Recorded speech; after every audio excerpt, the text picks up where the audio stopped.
चीज किसी और इंसान को कम कड़वी लगती है। तो डिफरेंट इंसानों का टेस्ट डिफरेंट होता है सेम चीज के बारे में। इसी तरह से जब हम डिफरेंट बॉडीज को हीट देते हैं तो हीट को अपने अंदर स्टोर करके रखने की जो सलाहियत होती है वो डिफरेंट होती है बॉडीज के अंदर। कोई ऐसी बॉडी होती है जिसके अंदर अपने अंदर हीट को रखने की सलाहियत ज्यादा होती है और कुछ ऐसी बॉडीज होती है जिनका अपने अंदर हीट को रखने की सलाहियत कम होती है। जैसे जो पानी होता है उसके अंदर हीट अपने अंदर स्टोर करने की ज्यादा सलाहियत होती है, इसलिए पानी ज्यादा हीट एब्जॉर्ब करने के बाद भी कम गर्म होता है। जबकि जैसे मेटल्स वगैरह होते हैं उनके अंदर अपने अंदर हीट को एब्जॉर्ब करके स्टोर करने की सलाहियत कम होती है, इसलिए थोड़ी हीट के बाद वो ज्यादा गर्म हो जाते हैं। तो डिफरेंट बॉडीज के अंदर एक एबिलिटी होती है कि वो डिफरेंट अमाउंट ऑफ हीट को अपने अंदर एब्जॉर्ब कर सकते हैं। तो ये जो एबिलिटी या इफिशिएंसी होती है इसको हम कहते हैं हीट कैपेसिटी या थर्मल कैपेसिटी। जैसे फॉर एग्जांपल इंसानों के अंदर भी होता है, बहुत सारे इंसानों को हम बहुत सारी बातें बोल देते हैं लेकिन वो उसको एब्जॉर्ब कर लेते हैं, रिएक्ट नहीं करते। और कुछ ऐसे इंसान होते हैं जो जल्दी रिएक्ट करते हैं। ठीक है, तो आप ये समझ लें कि हर बॉडी के अंदर भी इसी तरह की सलाहियत होती है। कुछ बॉडीज ऐसी होती हैं जिनके अंदर हीट एब्जॉर्ब करने के बाद रिएक्ट करने की कम सलाहियत होती है। जैसे पानी होता है, हीट एब्जॉर्ब कर लेता है, एज अ टेम्परेचर वो उसको रिफ्लेक्ट बहुत ही कम करता है। लेकिन कुछ ऐसी बॉडीज होती है कि जिनके अंदर ये कम सलाहियत होती है, तो वो क्या हो जाते हैं कि थोड़ी हीट के बाद उनका टेम्परेचर बढ़ जाता है। तो हर बॉडी की ऐसी सलाहियत, जिस सलाहियत की वजह से वो बॉडी हीट को एब्जॉर्ब करती है और उसका टेम्परेचर कम या ज्यादा बढ़ता है, तो उस एबिलिटी या एफिशिएंसी को हम कहते हैं कि ये हीट कैपेसिटी है या थर्मल कैपेसिटी। और इसी हीट कैपेसिटी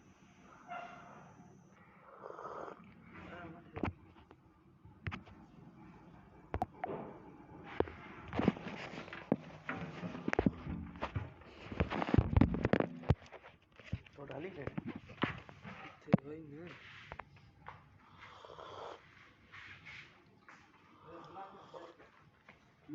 असल में चाहूँ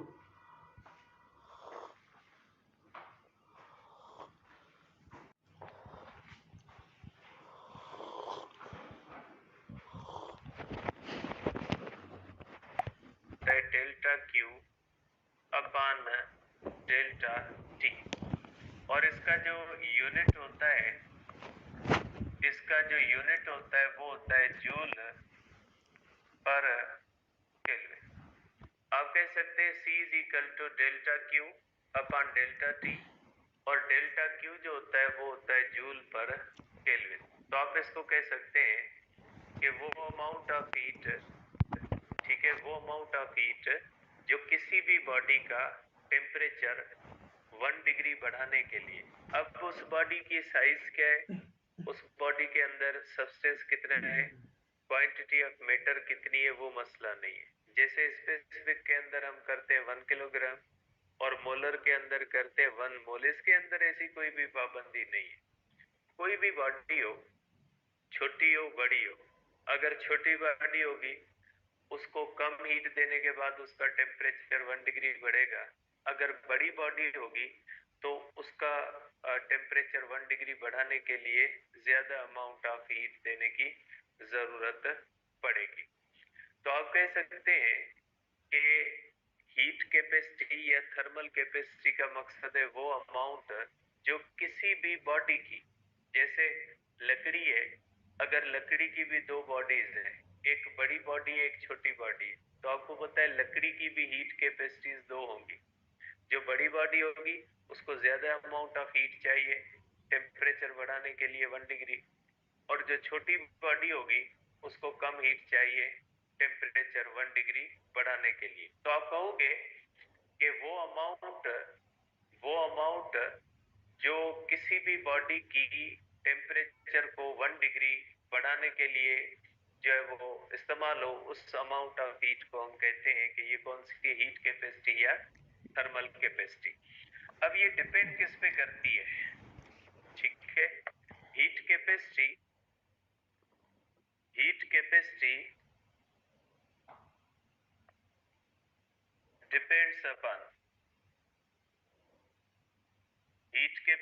डिपेंड्स अपॉन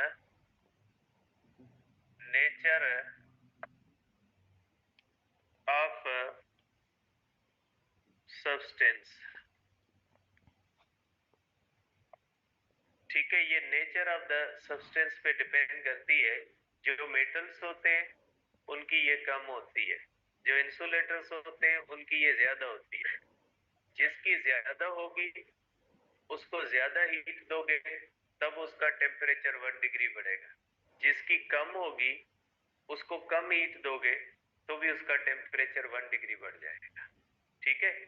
जैसे वाटर होता है उसकी सबसे ज्यादा होती है, वाटर को ज्यादा हीट दोगे तब जाके उसका टेम्परेचर 1 डिग्री बढ़ेगा।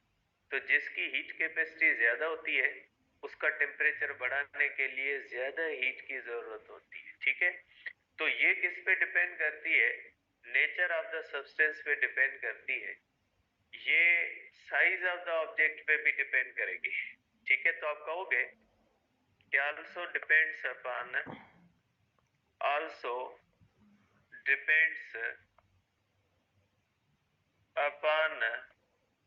साइज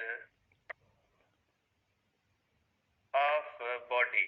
किसी भी बॉडी की साइज पे भी डिपेंड करती है। अगर कोई भी बॉडी बड़ी है तो उसको ज्यादा हीट देने की जरूरत होगी।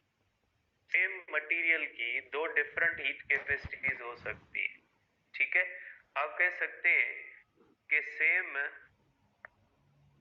Same substance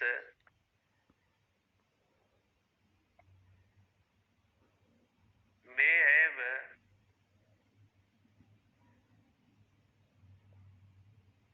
two different heat capacities due to different size। Different size होने की वजह से डिफरेंट हीट कैपेसिटीज होती है। जैसे लकड़ी का मैंने आपको मिसाल दी, या लोहे की ले ले। एक लोहे की छोटी बॉडी है, एक लोहे की बड़ी बॉडी है तो वो लोहा है, लेकिन जो बड़ी बॉडी होगी उसका टेम्परेचर 1 डिग्री बढ़ाने के लिए ज्यादा हीट रिक्वायर्ड होगी। तो ये हो गई हमारे पास heat.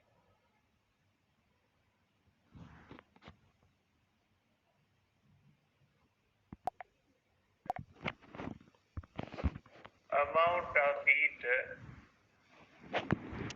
required to raise temperature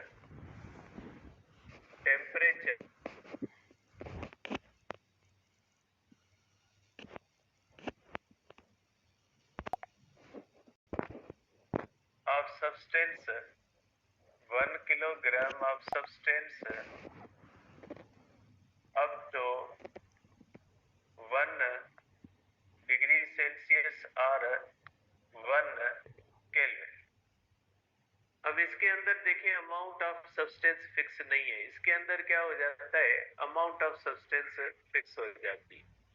इसको अगर आप कैपिटल सी से करते हैं तो आप इसको स्मॉल सी से कर लें। ये हो जाएगा delta Q upon M delta T, ठीक है। तो ये जो होता है इसका यूनिट जो होगा ये हो जाएगा आपके पास, इसका जो यूनिट होता है ये होता है जूल पर किलोग्राम पर केल्विन, ठीक है।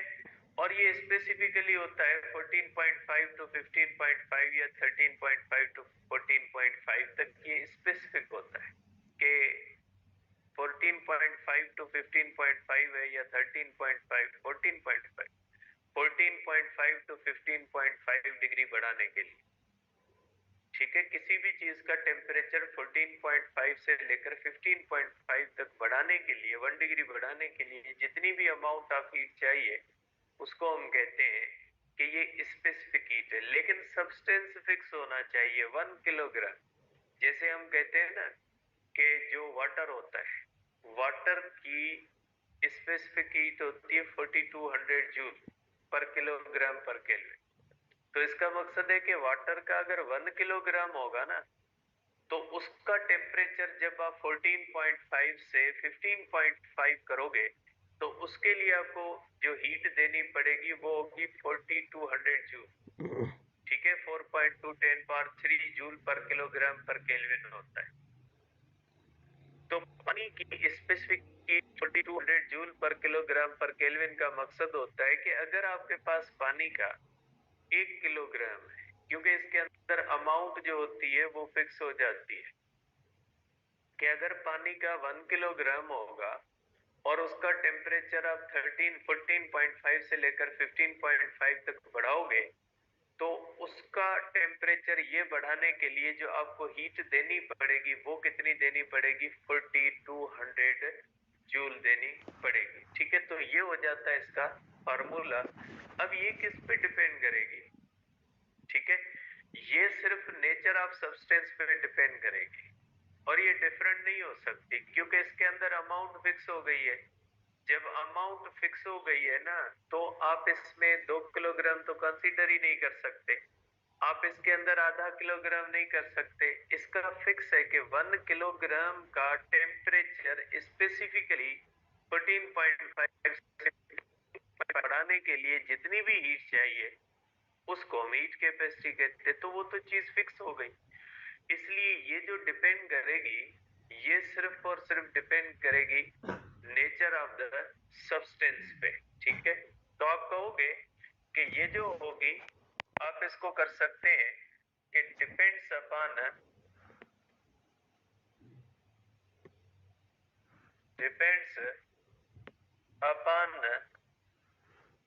Nature of substance. ये जो होती है वो नेचर ऑफ द सब्सटेंस पे डिपेंड करती है। अब इसके बाद जो होता है वो होता है relation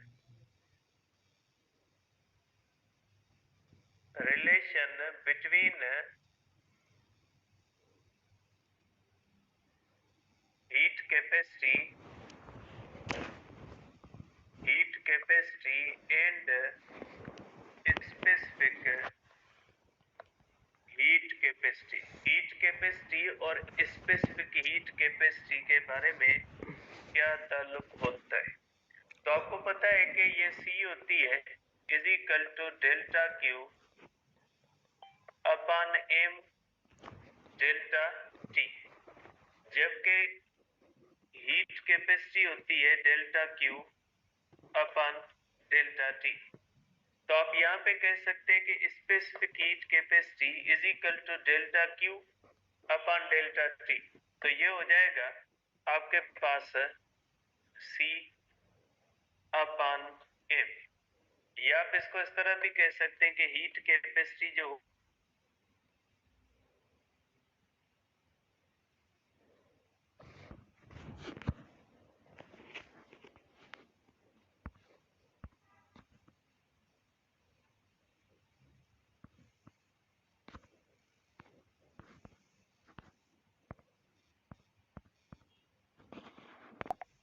heat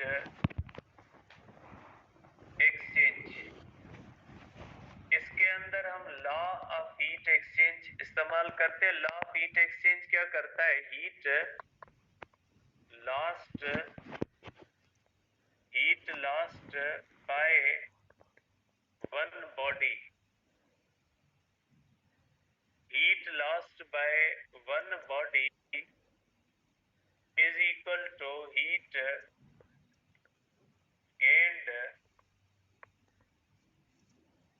gained by other body। क्योंकि हीट एनर्जी है, अगर एक बॉडी लूज करेगी तो दूसरी बॉडी गेन करेगी। जाहिर सी बात है डिस्ट्रॉय तो होगी नहीं, energy can not be created, can not be destroyed. Heat न क्रिएट होती है और न ही डिस्ट्रॉय होती है। इसलिए आप कह सकते हैं कि अगर एक बॉडी हीट लूज करेगी तो दूसरी बॉडी, दो बॉडीज, तीन बॉडीज, चार बॉडीज वो गेन करेंगी। तो ये जो लॉ होता है इसको हम कहते हैं लॉ ऑफ हीट एक्सचेंज, कि जब एक बॉडी से हीट दूसरी बॉडी में एक्सचेंज होती है तो इस उसूल के मुताबिक होती है। अब इसके अंदर मेथड कौन सा इस्तेमाल होता है? अगर हम देखें तो इसके अंदर मेथड हम कौन सा इस्तेमाल करते हैं? इसके अंदर मेथड ऑफ मिक्सचर इस्तेमाल करते हैं। मेथड ऑफ मिक्सचर्स हम इस्तेमाल करते हैं। अब मेथड ऑफ मिक्सचर्स में क्या होता है? दो तीन चार चीजों को आपस में मिक्स किया जाता है। जैसे फॉर एग्जांपल एक पानी है, गर्म है, उसके अंदर ठंडा पानी या उसके अंदर कोई ठंडी चीज डाल दें, जैसे लोहे का कोई पीस हो, लकड़ी का कोई पीस हो, तो इसको मेथड ऑफ मिक्सचर्स कहा जाता है। ठीक है, तो इसके अंदर जो मेथड इस्तेमाल करेंगे वो मेथड ऑफ मिक्सचर्स इस्तेमाल करेंगे। और इसके अंदर डिवाइस कौन सा होता है? इसके अंदर जो डिवाइस होता है वो हम इस्तेमाल करते हैं कैलोरीमीटर। इसके अंदर जो डिवाइस हम इस्तेमाल करते हैं वो कैलोरीमीटर हम इस्तेमाल करते हैं। अब कैलोरीमीटर क्या होता है? ये एक छोटा सा कॉपर का एक कॉपर का बना हुआ होता है बेटा, इस तरह से। ये छोटा सा गिलास जितना होता है, जैसे स्टील के गिलास हम कॉमनली इस्तेमाल करते, इतना सा छोटा होता है और गिलास की तरह ही होता है और कुछ नहीं होता है इसके अंदर। तो ये कैलोरीमीटर होता है। इस तरह से एक कैलोरीमीटर हम इस्तेमाल करते हैं। ये जो होता है ये कैलोरीमीटर है बेटा। ये हमारे पास एक कैलोरीमीटर है, ठीक है। तो ये कैलोरीमीटर जो होता है ये कॉपर का बना हुआ होता है, ठीक है। आप कह सकते हैं ये कॉपर कैलोरीमीटर होता है,